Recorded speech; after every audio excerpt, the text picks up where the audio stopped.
అలా ఎందుకు జరుగుతోంది? అవసరం. తనను తాను బతికించుకోవాల్సిన అవసరం. నిజంగా వాళ్ళు తెలివైన వాళ్ళు అయితే ఆ తెలివితేటలను ఉపయోగించుకుని డబ్బు సంపాదించుకోవచ్చుగా. చూడండి రామ్మోహన్ రావు గారు, ఈ లోకంలో ప్రతివాడి లక్ష్యం కేవలం డబ్బు సంపాదించడం కాదు. ఒక్కొక్క మనిషికి ఒక్కో లక్ష్యం ఉంటుంది. ఉదాహరణకి ఒక సైంటిస్టు లక్ష్యం ఏదో కొత్త విషయం కనిపెట్టాలని, ఒక డాక్టర్ తన వృత్తిలో ఏదో గొప్పదనం సాధించాలి, ఒక రచయిత ఓ మంచి రచన చేసి ప్రయోజకత్వం సంపాదించాలని. ఇలా ఒక్కొక్క లక్ష్యం సాధించుకోవడం కోసం మనుషులు తపన పడుతూ ఉంటారు. ఈ ప్రయత్నంలో కొంతమందికి డబ్బు కూడా ఆటోమేటిక్ గా వస్తుంది. అంతేగాని వీళ్ళకి కేవలం డబ్బు సంపాదించడమే ముఖ్యం కాదు. ఆ మాటకు వస్తే డబ్బు సంపాదించడం పెద్ద గొప్ప విషయం కాదు, అదేమంత కష్టమూ కాదు. ఓహో, అలాగా.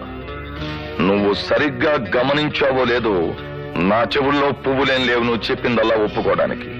డబ్బు సంపాదించడం అనేది పెద్ద కళ, అన్ని కళల్లోకి గొప్పది. అది తెలియని ప్రతివాడు